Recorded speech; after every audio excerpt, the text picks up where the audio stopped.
বগুড়ায় কারাগার থেকে পালানো 4 ফাঁসির আসামি গ্রেপ্তার।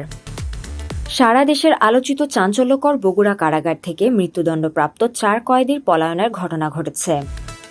মঙ্গলবার দিবাগত রাত 3টার দিকে ছাদ কেটে রশির মাধ্যমে তারা পলায়ন করেন। পরে পুলিশ রাতে 4টায় অভিযান চালিয়ে তাদের গ্রেপ্তার করেছে।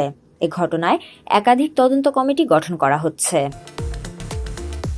মৃত্যুদণ্ডপ্রাপ্ত কয়েদিরা হল স্কুল ছাত্র নাইম হত্যা মামলার আসামি জেলার কাহালু পৌর মেয়র ও বিএনপি নেতা আব্দুল মান্নানের ছেলে জাকারিয়া, কুড়িগ্রামের ভুরুঙ্গামারী উপজেলার দিয়াডাঙ্গা এলাকার নজরুল ইসলাম মজনু, নরসিংদীর মাধবদী উপজেলার ফজরকান্দি এলাকার আমির হোসেন এবং বগুড়ার কুটুরবাড়ি পশ্চিমপাড়া এলাকার ফরিদ শেখ।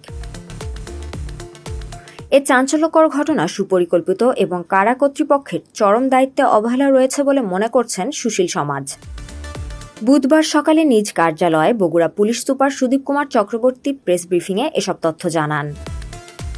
বগুড়া পুলিশ সুপার আরও জানান, মঙ্গলবার দিবাগত রাত আনুমানিক 4টায় জানতে পারেন বগুড়া জেলা কারাগারের কন্ডেম সেলের ছাদ ফুটো করে বিছানার চাদর দিয়ে রশি তৈরি করে প্রাচীর টপকে 4 জন ফাঁসির আসামি পালিয়েছে।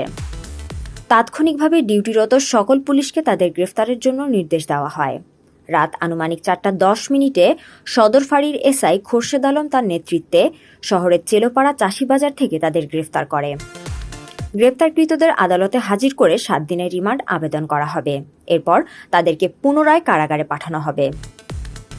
এ ব্যাপারে জেলা কারাগারের সুপার আনোয়ার হোসেন কোনো কথা বলতে রাজি না হলেও ডিআইজি কামাল হোসেন জানান, এ ব্যাপারে তদন্ত কমিটি গঠিত হয়েছে, তবে কয় সদস্য বিশিষ্ট তা তিনি জানেন না।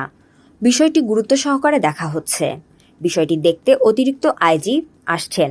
এ ঘটনায় বগুড়া সদর থানায় মামলা দায়েরের প্রস্তুতি চলছে। জেলা প্রশাসক বলেন, দিবাগত রাত 3:55 খবর পাই বগুড়া কারাগার থেকে মৃত্যুদণ্ডপ্রাপ্ত 4 আসামি পালিয়েছে। পরে 4:30টার দিকে পুলিশ তাদের গ্রেফতার করেছে। এ ঘটনায় জেলা প্রশাসনের কার্যালয় থেকে এডিএমকে প্রধান করে 6 সদস্য বিশিষ্ট তদন্ত কমিটি গঠন করা হয়েছে। বগুড়া জেলা প্রশাসক আরও জানান, এ ঘটনায় 6 সদস্য বিশিষ্ট তদন্ত কমিটি গঠিত হয়েছে।